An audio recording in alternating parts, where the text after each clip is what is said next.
All right. Welcome to the Modern Family Finance Podcast. I'm Jenny DeZols, and today we'll be talking about money and relationships with one of my favorite couples, John and David Otten Schneider. So, my wife Lisa and I have had the pleasure of becoming friends with them over the years, and with their writing and speaking for debtfreeguys.com and the Queer Money podcast, John and David help LGBTQ people and their allies live fabulously, not fabulously broke. So today's discussion centers around the topic of money with your honey. And relationships and finances are undoubtedly intertwined. And we're going to talk about how couples can effectively manage their finances while strengthening their bond. So, hi, John and David. Hi there, Jenny. How are you? Good. So you guys are both Good to see you. happily married now for how many years? Ooh.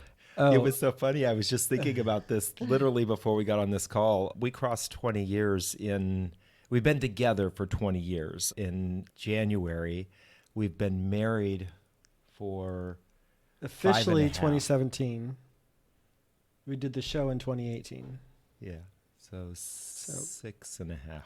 Wow. But 20 If I could years. do my I'll math. count as 20 years as being together because that's, We would have gotten married probably a year and a half after we got together had that been an option. Ah, gotcha. So you guys I are like proposed lesbians. in 2006. We're like lesbians. Yeah, we did fast. Well, we just knew. I think we had, we were both in our early 30s and we had dated before. And I think we had been friends for 3 years prior to dating. And so I think we just kind of knew it was the one. Awesome. Okay. And now you guys are helping others to live fabulously and not fabulously broke, as you say. Can you share a little bit about your financial journey together? Sure. Want me to go? Or? Why don't you kick us All off? right, this is John. I'll kick us off. So about a year and a half after David and I got together, we were in the mountains of Colorado, and we were we were having a weekend vacation there to visit a friend of mine. And while we were up there, we were thinking to ourselves, God, this would be a great place to buy land and build a house. And so we went to the realtor's office that weekend before we left town, looked at some land, and we're like, okay, this sounds amazing. We're having this amazing conversation.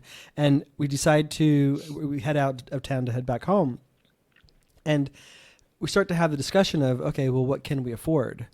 And we went from this high of excitement, and we couldn't wait to have all of our friends up there and share the place with family and let people borrow while we weren't using it, and it'd give us a place to escape from the weekend out of the city and go to the mountains. And I love to snowboard. David likes to ski, so we could enjoy all that. And we started to have the discussion of what could we afford. And as we descended in elevation, apparently getting more and more oxygen, we started to realize that we couldn't afford to buy land and build a house there. And then we thought, well, could we go up there for long weekends? This wasn't an option at the time, Airbnb, but Vrbo was a big thing at that time. Could we do a Vrbo for long weekends? And no, we probably couldn't do that. Could we go up there for weekends? Actually, no, we probably can't afford that. And so we drove up to our house, got our bags out of our car, walked down a flight of steps into a basement apartment, and realized that we were physically and financially living in a hole. And we confessed to each other at that moment that we had $51,000 in credit card debt between the two of us. And the irony was, at the time, we had about 15 years of combined tenure in financial services.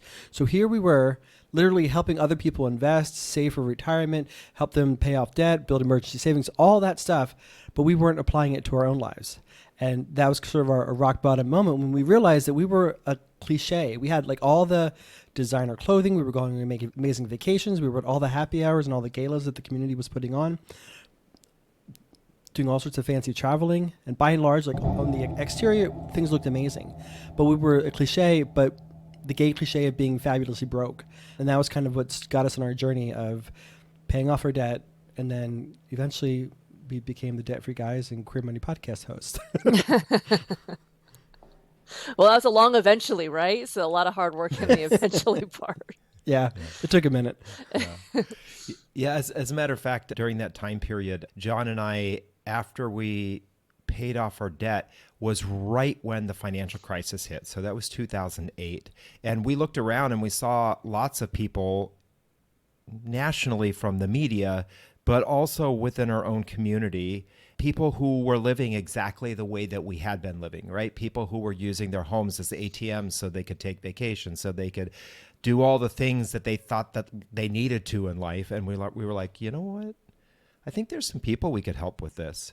And so we decided to write a book, because our thought was, we write a book, Oprah invites us on her show, and she does the, you get a book, you get a book, you get a book. And all of a sudden we sell millions of copies and we have a completely different career. And we were fortunate enough that when we were shopping our book around, to have an agent who said, you guys need to build a platform. And we were like, what the heck is building a platform?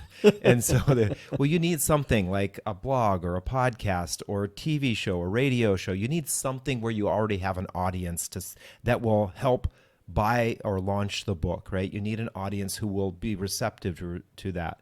So that's when we started Debt Free Guys. And about a year and a half later, we went to a personal finance conference of bunch of money nerds, people who are in the financial media, anything from like CNBC, money websites and stuff like that. And we got together and we realized while we were there, not only what we saw it, but other people basically pointed out to us that we were the only out people among 900 content creators.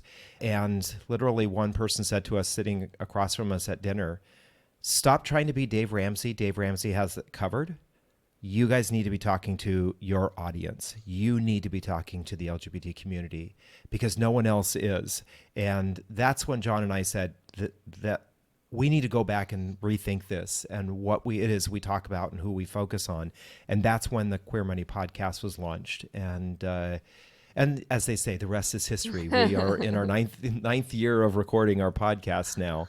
And it's been quite a fun journey to be together, working together, and enjoying our lives together, not only as partners, but partners in the way in which we are trying to help change the direction of our community financially. That's awesome. You guys were definitely an inspiration that Lisa and I could do this. We could build this business together. They're like, they've survived for 9 years as a couple working together. So yes, that is one of the recurring questions that we get is, how can you work with your spouse? If you have to ask that question, you probably don't want to try to work with your spouse. Exactly. It's always like, it's either going to be amazing or it's going to totally explode. So you got to figure out which one you are. Yeah. So you guys had this come to Jesus conversation early on in your relationship as a result of the ski trip. And I often get couples coming to me because they are, kind of early on in their relationship. Maybe they're thinking about getting married and they want to make sure their finances are set up okay. So, I mean, what are some money mistakes that you see couples make? Oh gosh, I think the biggest mistake that we see couples make is that they don't have the discussion about money. I think very often both partners don't want to bring up the topic. They feel like it's either rude to talk about money, or they're afraid to share their side of their money story with their partner, or they think it's just rude to ask about the other person's money story. So I think that's probably the biggest hiccup. And that's really of all the stuff that we do for the podcast, every time that we're on other people's shows and in media, they always ask, like, what's one piece of advice you have for the community? And we always go back to simply starting to have that conversation, because straight people aren't doing a great job of it themselves, but the LGBTQ plus community is really not doing a good job of it. Yeah. I think that the other thing is, I think the term is often used of financial infidelity, where you're not being truthful with the person that you need to be the most truthful with. We partnered with now an app that has been rebranded, but back then it was called Honeyfi, and they did a survey and they found that couples who talk to each other about money were 83% more likely to say they had a good sex life. And we thought it was interesting, because if you trust the person that you're with so much that you will share everything with them, how much debt you have, what your credit score is like, what your financial habits are like, where you've made mistakes, where you're doing well, All of that is an example of being of trusting this person. And the more you trust somebody, the more you can be intimate with them. And I think that's kind of the stepping stone to that quote unquote good sex life. I mean, it's not it's not a causation, it's a correlation, right? Because of the way in which you are working together as a couple. So I always say, figure out a way to reveal. You don't need to like open up your book, right? And say, this is all the mistakes I've made. This is how much debt I have. You don't need to scare your partner or your prospective partner, but figure out a way to start uncovering, peeling back the layers so that you can have those honest conversations with your partner. That's helpful. That's really helpful. Like, and if you are in this situation, you're like, well, we've kind of talked about money. We've talked about our, how much we should spend on this vacation, but are there particular topics that couples should make sure that they do discuss, especially if they're thinking about, say, tying the knot and getting legally married? Yeah, we often recommend to our listeners and viewers who are just starting the money conversation, focus on the fun stuff, focus on the positive stuff first. So like, what do you want your marriage to look like? Where do you want to live? What kind of things do you want to accomplish? What kind of vacations do you want to go on? Do you want to have children? If so, how many children do you want to have? What kind of house do you want to have? Like, focus on the big life dreams. Where do you want to retire? What does retirement look like to you? And then once you kind of figure out like where you overlap, because you're going to have some differences, but where you overlap, think to yourself, okay, well, what are we going to have to do to get there? What kind of incomes are we going to have? How much money will we have to save? And then at that point, think about what are the obstacles that would prevent us from getting there. And this is the kind of conversation that can happen over time, right? You don't have to do this all in one sitting. But then when you start to have the conversation of what obstacles are going to keep us from getting there, that's when you can start to disclose the information that might be a little bit sensitive. Like, okay, well, I've got this much debt, or I've got all these student loans, or my credit score is not the best. And then you can start to say, okay, what do we have to do to sort of overcome those obstacles and then achieve what those big life goals are? But I think if you focus on the fun stuff first and ease into the conversation, when you finally get to the dirty stuff, you can say it's not so, must be clearly I'm tired. It won't be so acrimonious, right? Because you kind of focus on the positive stuff first, and you can reverse engineer into that later. Yes. Amen. Like you agree. You agree. And actually, that's a really good idea. Yeah, definitely. The having the money conversation is really hard. I think the other thing you can do is to show your partner, prospective partner, that you are interested in things like this.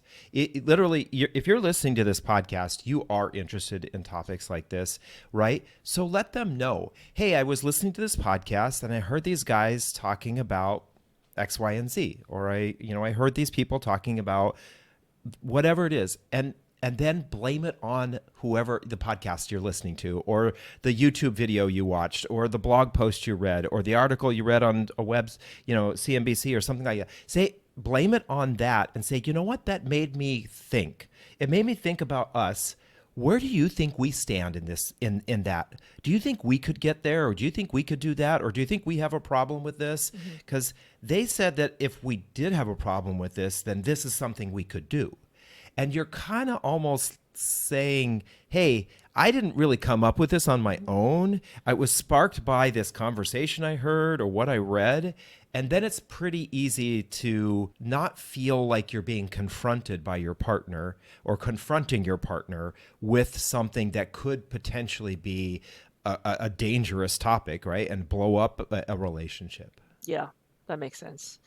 So one of the challenges that I see when I talk to couples is when, I don't know if it's a challenge, but it's often that I see this, is that you have a couple that comes in and there's a pretty large disparity in income. You have somebody who earns a lot more than the other, and it can cause lots of feelings, feelings sometimes on the part of the lesser earning partner, feeling kind of inferior and feeling bad and feeling like they've got to work harder, feelings of the higher earning partner of also feeling a little bit resentful that they have to foot the bill, or that their financial ambitions are somewhat limited or their financial goals are somewhat limited because, the other partner can't bring that much money to the table to buy the big house or whatever.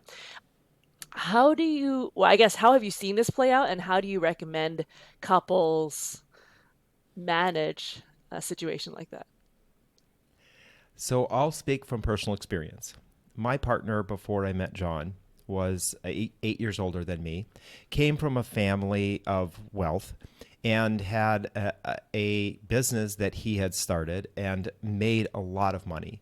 We lived in a very nice house in Denver, and I felt that. I felt every part of that. I felt like I was kind of living in his house as a guest almost. He literally would go to his best friend to ask decisions about what he should do for decorating the house rather than asking me.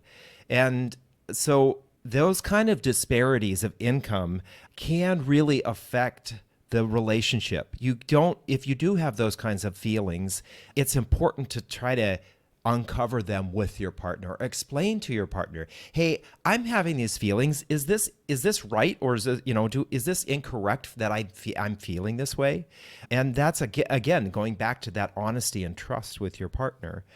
In the LGBT community, it is very common for there to be disparity in income and disparity in age. And oftentimes disparity in age comes with disparity of income because someone has been working longer, had a longer career, or had opportunity to advance their career much more than the other individual. And I think that that's where we need to really be having more conversations around how do we work together as a couple, as a team, as a partnership, because that's what we really want in life, right? When we're looking for a mate, we really want somebody who we have their back and they have ours. And it doesn't matter that you have disparate incomes or the disparate age.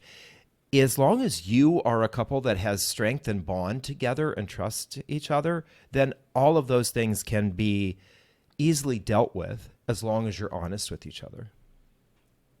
Yeah, I think we need to also, as LGBTQ plus couples, we need to think maybe our mom and dad's model of dividing and managing money does not necessarily fit with us. We have different kinds of relationships. We have different lifestyles. So we need to be open to the idea that the man, quote unquote, is not necessarily going to be earning all the money and be responsible for all the finances, right? And it may not even be that we do it 50-50.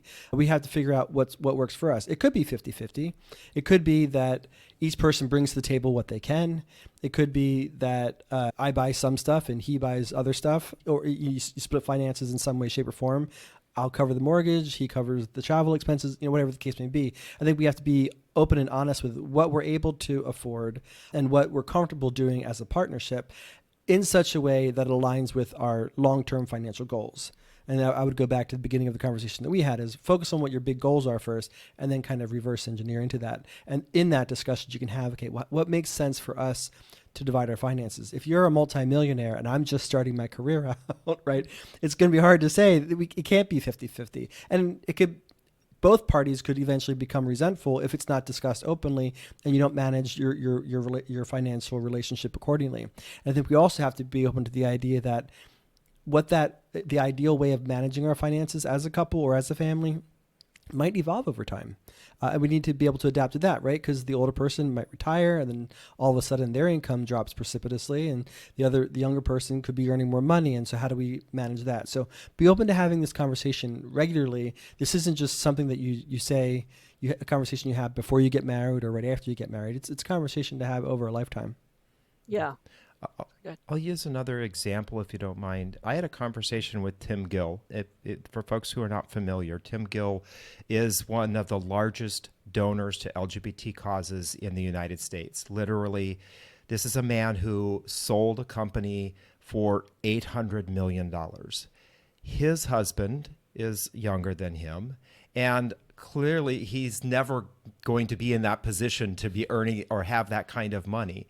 And I talked to him and I asked him, how do you deal with the fact that you guys have such a huge difference in your income?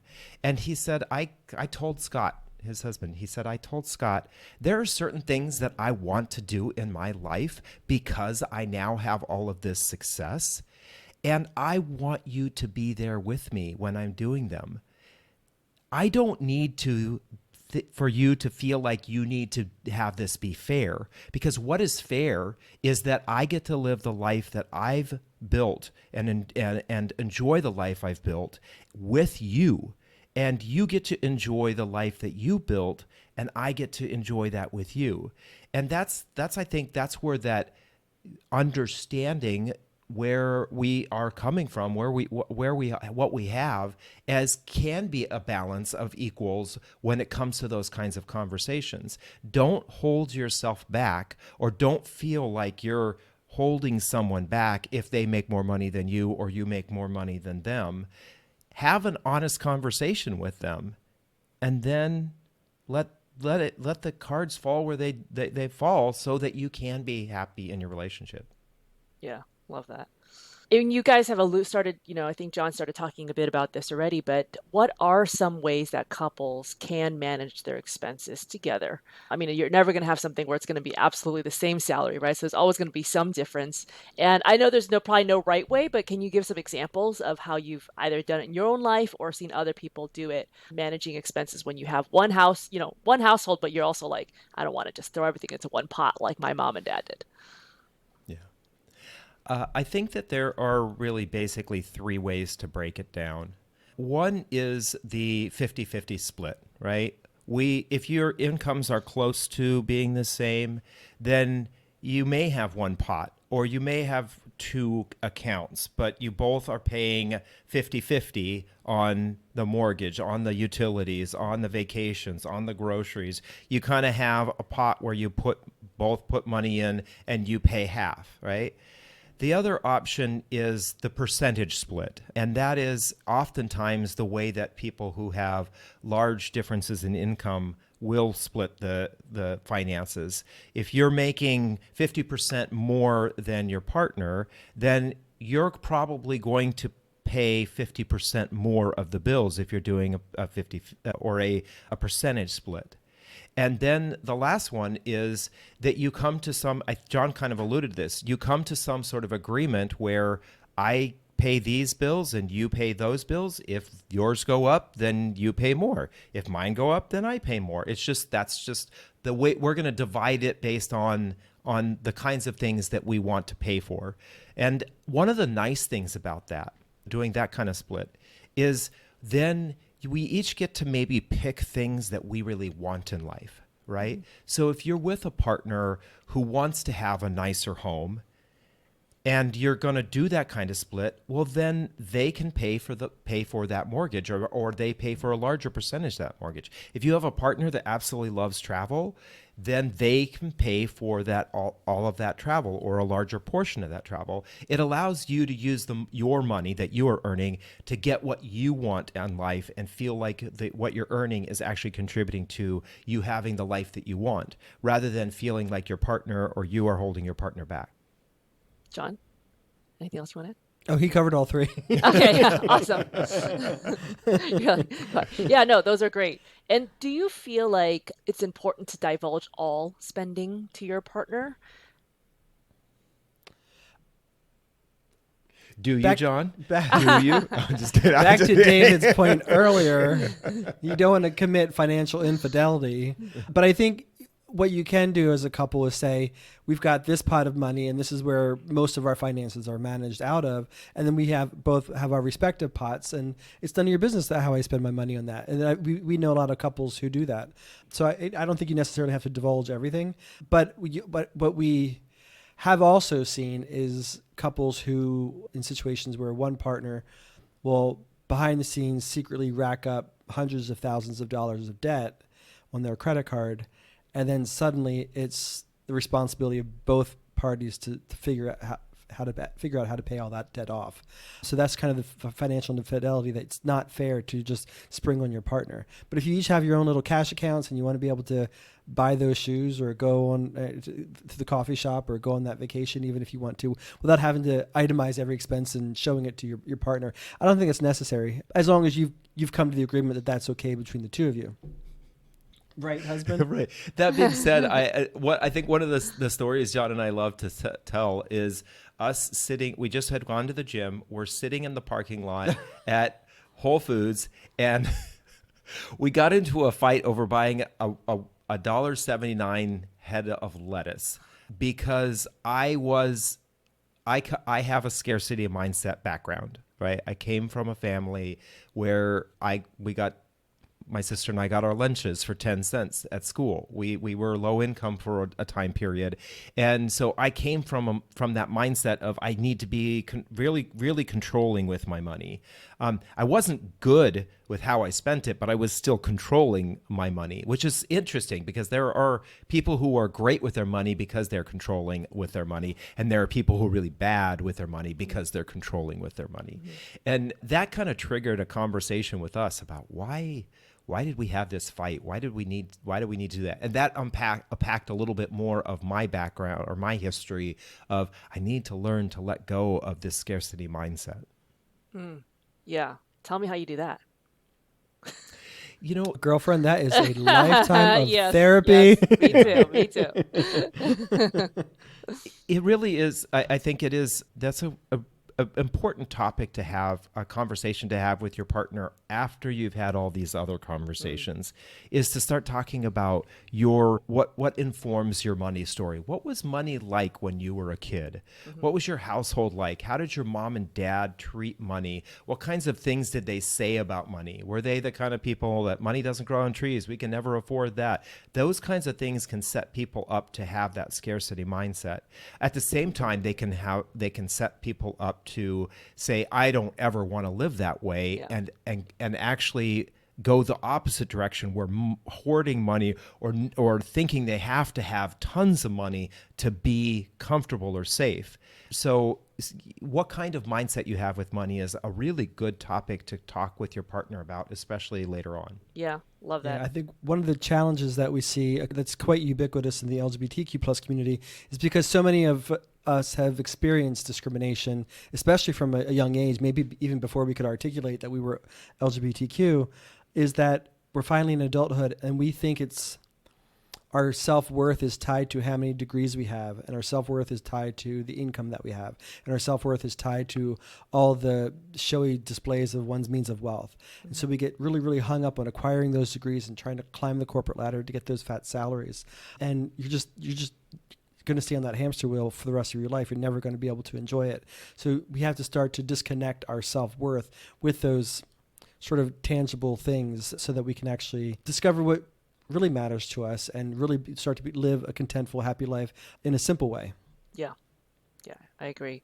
Going back to the nuts and bolts of managing finances together, let's talk a little about the big B word, which is budget. How do you work out that budget when one person is willing to spend $3 on lettuce and the other person only wants to spend $1.50 or whatever it was? $1.74, and he wanted us to go all the way down to the street with, I don't know what gas cost at that time. By the time we got the head of lettuce at King Soopers, it would have been the same price. John's still angry about it. But yeah, so mad. what happens when, you've made the decision to be equitable and maybe you're going to do 60% expenses and the other guy's going to do 40%, but the problem is you have a fundamental disagreement about how much is okay to spend on, for example, travel or lettuce or anything else. How do you deal with that? I think that we have to practice a little bit of compassion with the person that we're with, and remember that they're out there earning money just like I am, and they have desires and wants and needs when it comes to what they're earning, and we have to be willing to let them experience those to varying degrees, right? I mean, obviously, you can't have a partner where they're only spending money on their wants and they're not spending any money on their needs, because then it becomes, it gets imbalanced, right? Then you have a partner who racks up a ton of debt. But we have to, I think, have to practice that, really having that compassion and having that conversation with, what do you enjoy spending your money on? And then being okay with it, right? Being okay that the fact that John wants to spend $1.79 on a head of lettuce, or that he wants to spend $300 on a pair of designer jeans, and I just have to say, it's okay. If he wants to do that, that's his money. It's our money. I want my partner to be happy. Are you giving me the green card now? No. I don't. I mean, I'm not saying that you can't, but the nice thing is that we, green light. between the two of us, we have learned over the years that what it is that we each other wants, right? When John looks at me and says, hey, do you want to drop $40 on this bottle of wine? I kind of know that he's in that mindset of, I really would like to be able to do this. And I want to make it, I want him to be happy and do that. And we do that from time to time for each other, you know, and I'll say to him, I was the nickel and dimer in our relationship when we were acquiring debt. I used to go out to Einstein's Bagels every single morning on my way to work and get a bagel and coffee. And I went to Chipotle, or, you know, I went out for lunch every single day. I was not the big purchaser. I was the nickel and dimer, but John was the big purchaser. So I know what his money habits are like. He likes to make big purchases from time to time. And I think it's important for you to understand the spending habits of your partner and say, sure, let's do it from time to time, and to just let it happen, right? As long as you are not putting yourself on a path to financial ruin or financial harm, right? By saying yes, or by them saying yes to you. You both have to be honest with, where are you really going with in your money direction? Are you staying within the guardrails? And that's the nice thing about budgets, is that budgets for us, I know a lot of people, budgets that's a 4-letter word. I hate budgets. But that's because most people look at a budget and they say, this is so restrictive because I have to do this down to the penny. And we don't. We absolutely don't.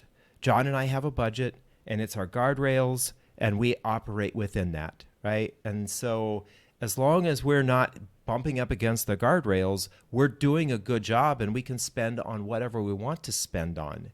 And we go back and forth with, okay, do you want to spend money on this, or is it okay if I spend money on this? And we still operate within those guardrails. I'm curious to get your process for how you guys manage your budget, like for just even down to software. How much are you tracking? Are you tracking everything? How often do you talk about it? Because I mean, Lisa and I have experienced it with 10,000 different variations of this, and we are still, I think it evolves over time. But how do you guys do it? Yeah, there are a million budgets out there. And we used to, when we were paying off our debt specifically, we were managing our budget down to the penny because we wanted to pay off our debt as quickly as possible. And probably one of the biggest saving graces for us was, and I know this is going to date us, but smartphones and apps weren't a thing at the time. So we actually did have cash envelopes, and we had X dollars set for groceries, X dollars set for gas, and X dollars set for social spending. And everything else was set on autopilot to pay our whatever bills we needed to. But once we ran out of that cash, we couldn't spend any more money in those particular categories. When we paid off our debt, we eased up on the restrictiveness a little bit. And eventually, over time, as David said, now we just have our guardrails, and we do what's called the no budget, which is just kind of, we know how much we're allowed to sort of spend in certain areas, and we just kind of cognitively stay within those guidelines. But we're not looking at the budget every single day like we used to. But that's all contingent on where you're at in your life and what your financial goals are. So if you need to have that more restricted budget, they're everywhere. You can find an app, you can find Excel spreadsheets everywhere. But if you want to do something a little bit more, I guess, casual or at ease, kind of go with the no budget idea. And tell me more about guardrails. Like, is this guardrails within each categories, or guardrails of like overall how much you're allowed to spend each month? How do you guys use guardrails? For us, it's kind of a monthly allotment, right? And for us, we we do like to every once in a while pop for that $150 dinner with a nice bottle of wine and really enjoy ourselves. And so we know that that's not something that we can do several times a week, right? That's something that we can do once or twice a month. We save it for special occasions, things like that. But I think that both of us have kind of gotten into a habit of really understanding what we do on a regular basis with our money, right? We know that we usually spend about $150 to $200 a week on groceries. And which is funny because we used to spend $400 a week. When we were acquiring our debt, we would spend $400 a week on groceries and $400 a week dining out. This is in like 2005 too, so consider inflation. Yeah. But now John and I mean, we love to cook. We love to spend time together in the kitchen. So we kind of know, right? This is a kind of a habit, right? We know the habit of these are the things we like to cook on a regular basis. Every once in a while, John will pull up a new recipe and we'll splurge a little bit on the groceries. We're thankful that near us the Whole Foods closed down because we were That's saving our budget. we were starting to see our budget creep a little bit in that direction because it was one of the escapes for us in the town that we're living in. Call it whole paycheck for a reason. Yeah. But I think, John and I say that the habits that get you out of debt are the habits that will keep you out of debt. Right? When you develop money habits towards a goal, it doesn't necessarily need to be that you're paying debt off. But if you're working towards a financial goal, you're saving for a wedding, you're saving for a vacation, you're trying to make sure you're putting away a certain amount for retirement. When you have that kind of mindset of this is the way we want to spend our money, and you do that over and over and over and over, you start to develop those habits, and those habits then start to rub off in the decisions that you make through the rest of your spending journey, right? You understand that, okay, like I said, we can only pop for a really nice meal once or twice a month. We can't do that. We just automatically know. So when John says, "Hey, do you want to go out to dinner tonight?" we usually then will pick from a couple of options that are nearby, and because we know that we're just not gonna we popped for a big dinner last week, or we have an event coming up, and so those habits take a little bit of time to build, but then they really help in informing how you spend your money. Yep. I think this is where it's really critical to know, though, what are your priorities? And that's where having the discussion of what is it you want your life to look like and what really matters most to you. Because part of what got us into so much debt was that we just thought we had to have and do everything, because if we missed an event, if we weren't seen, like we weren't worthy, if we didn't have the right clothing, we weren't worthy. And you got to get crystal clear on what matters most to you and spend your money accordingly. When you align your spending with your values, that's when you can find the financial freedom. So one of the questions we used to often ask ourselves in Denver was, okay, well, we like margaritas, and we go, do you want to have a margarita here on Colfax in Denver, or would you rather have the margarita in Puerto Vallarta? And invariably the answer was always Puerto Vallarta, right? So it's like, okay, well then maybe we don't have the margarita here.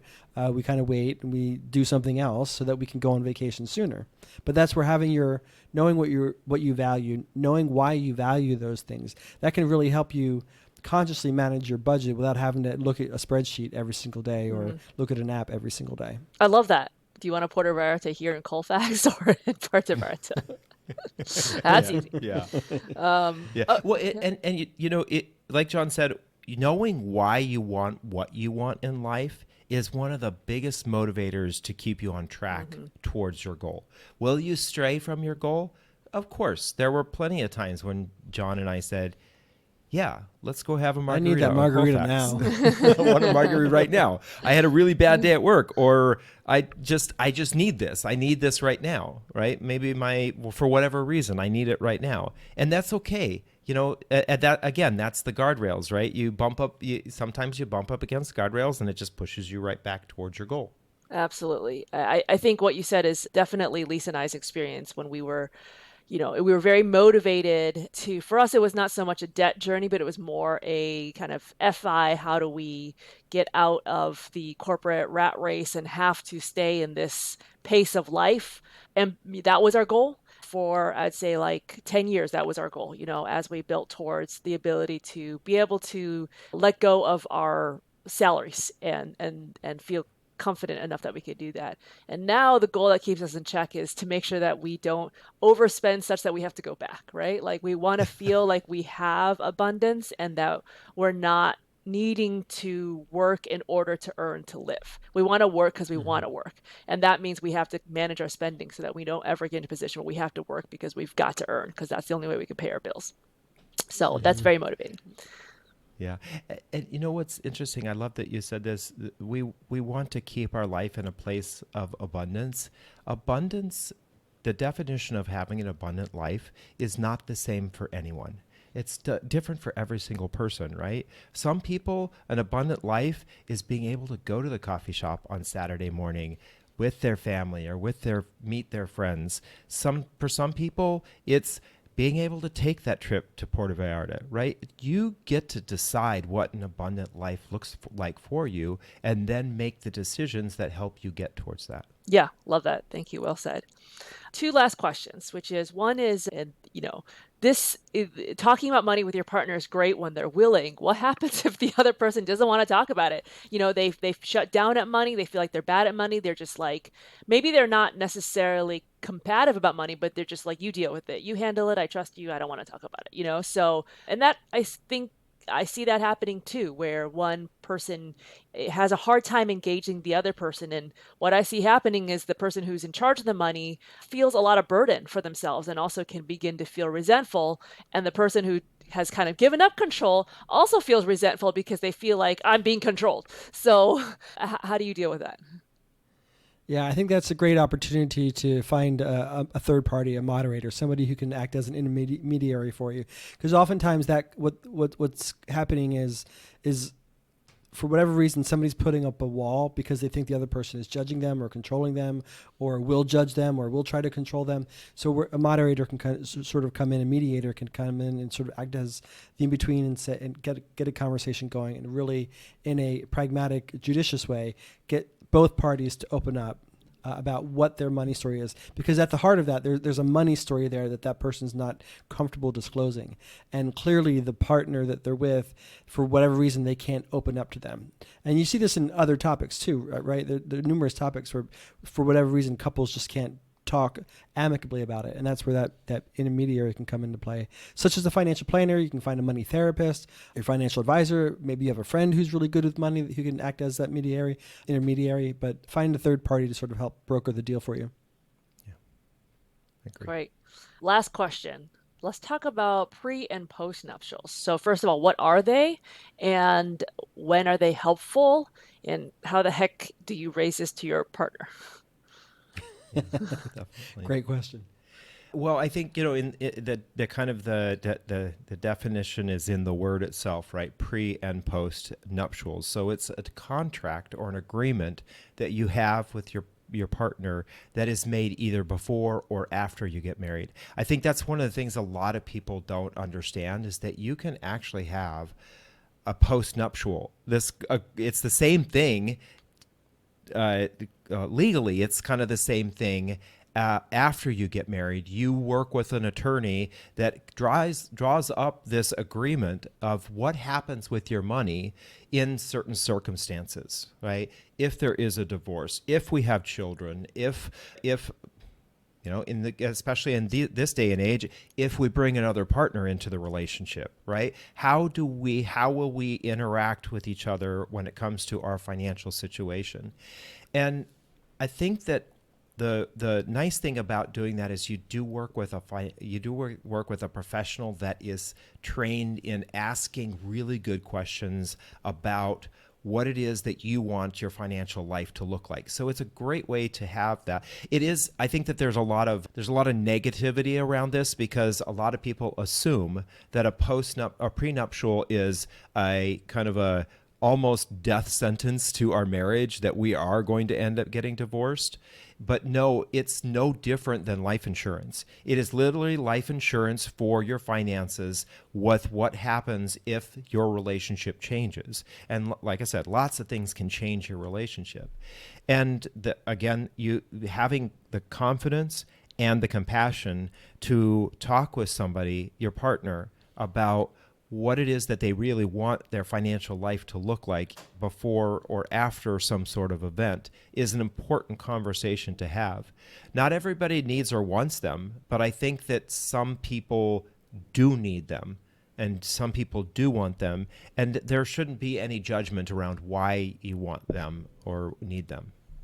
And I think, we'll go back to a couple of the recommendations that we made earlier. One recommendation we would make is, say we heard on some podcast, or we heard these two blokes on the show, or read it in an article, that couples should have a pre or post nuptial, depending upon where you are in your relationship.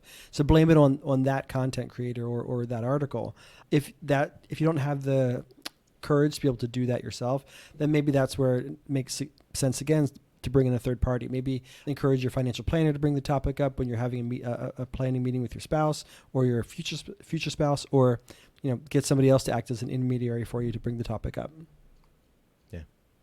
Awesome. Great. Well, thank you guys so much. I mean, so you guys did eventually make it onto Oprah in some form or fashion. You guys have also been We on the did. yeah, go ahead. Talk about that. We made a top 10. It was a top 10 LGBT podcast list. Yeah. Yeah. So that's how we got on there. Haven't met her yet. Someday, we can only hope. Someday, yes, I hope so. Well, how can folks listening find you and your content? Absolutely. Well, we're the Debt Free Guys, which you can find at debtfreeguys.com. And then we have the Queer Money Podcast, which you can access on almost any podcast player. And then if you want to check out our podcast website, go to queermoneypodcast.com/Kickstarter, and you'll be able to get into the website from there. Awesome. Thank you. Thank you.